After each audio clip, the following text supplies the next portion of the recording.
What happened to Richey Edwards, a talented, poetic genius whose music touched millions, disappeared without a trace? Was it an escape from fame, a tragic end, or a deeper, darker mystery than we can imagine? Richey Edwards was born on December 22, 1967, in Blackwood, Wales, and rose to fame as the guitarist and primary lyricist for the Manic Street Preachers. His music resonated with themes of social alienation, existential despair, and political unrest. From an early age, Edwards stood out not just for his musical talent, but for his intellectual depth. The band's early music was raw, rebellious, and politically charged. His ability to articulate the struggles of youth, mental illness, and society's broken promises caught the attention of fans and critics alike. With their debut album Generation Terrorists, 1992, and The Holy Bible, 1994, the band had catapulted into the mainstream. But while they gained fame, it was Richey who truly captured the public's attention. His lyrical genius and raw emotion became the backbone of the band's identity.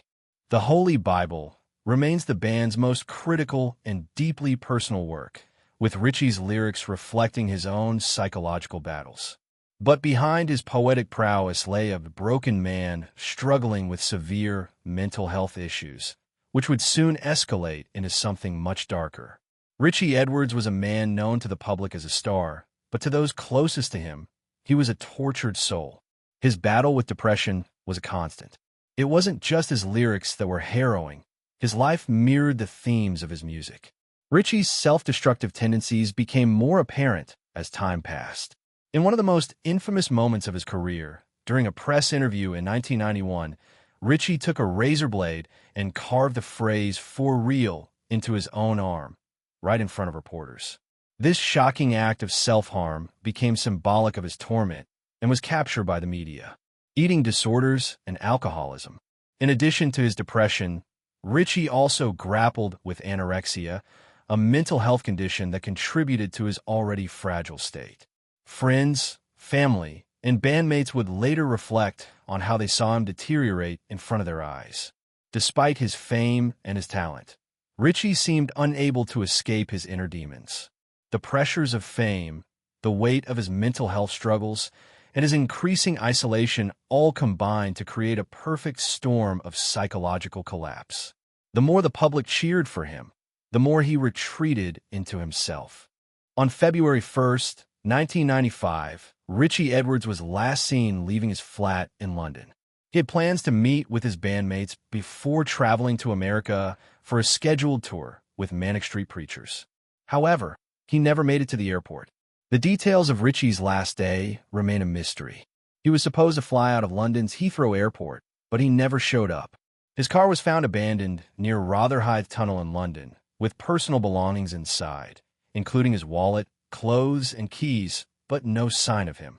There were no witnesses to his disappearance, no clues as to his whereabouts, and no evidence of foul play. Just hours before he vanished, Richey made a phone call to his mother, telling her that he was in good spirits and would be seeing her soon. This phone call would be the last time anyone ever heard from him. Was this a final message of hope, or did it indicate something more troubling? One of the most prominent theories is that Richey Edwards took his own life. His struggles with mental health were well known, and his desperation had been documented in interviews and his music. The car being found near Rotherhithe Tunnel, a known location for suicides, only added fuel to this theory. Many fans and critics have pointed out that Richey's self-destructive behavior was a clear sign that he might have chosen to end his suffering. But with no body found and no conclusive evidence, many have dismissed this theory as too simplistic. Another theory suggests that Richey Edwards deliberately faked his death. Many believe that he couldn't handle the pressures of fame and that he disappeared to live a life of seclusion. This theory is based on the notion that Edwards wanted to escape from the fame machine, the public's constant attention, and his own personal struggles. While some supporters of this theory point to the fact that he had always been an enigma, withdrawing from public life at times, the fact remains that his disappearance left an indelible hole in the music world. There are also theories that suggest that Richey may have met with foul play. Given his fragile mental state, There are speculations that he could have been a victim of some violent crime, but the lack of evidence makes this theory difficult to substantiate. Some believe that Richey may have been involved in a dangerous world, perhaps connected to organized crime or unsavory individuals. But these ideas remain speculative without any tangible proof. The disappearance of Richey Edwards sent shockwaves through Manic Street Preachers. His bandmates were left in disbelief, not knowing whether their friend and collaborator had died, fled, or simply disappeared. Lead singer James Dean Bradfield later expressed how the band struggled to move forward without him. But at the same time, they could never forget Richey's deep impact on their music. Despite his disappearance, Richey Edwards' legacy as a musician continues to shape the band's music. The band released Everything Must Go in 1996, which explored themes of loss and survival. Many of the songs from the album, such as It's Designed for Life, reflect the band's collective grief over the loss of their friend. Richey's absence also served as a constant inspiration for the band's future work. In particular, the track The Everlasting remains a tribute to the mysterious loss of their bandmate and his lasting influence on their art.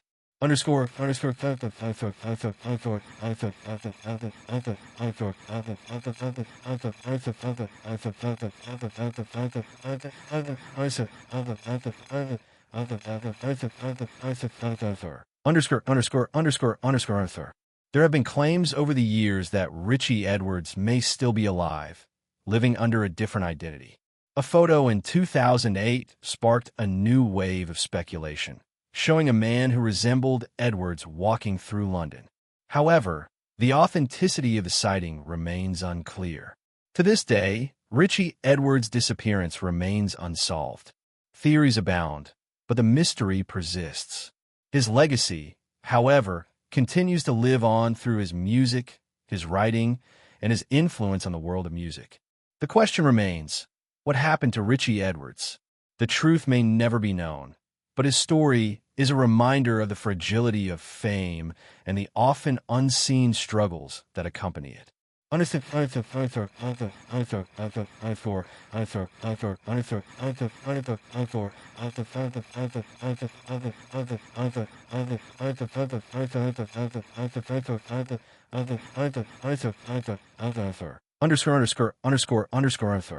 This breakdown would ensure a compelling and deep dive into Richey Edwards' disappearance, giving the audience a gripping narrative with plenty of theories, insights, and speculations, all while adhering to fair use for YouTube content. Would you like me to start writing the first section in detail for the video, or just anything?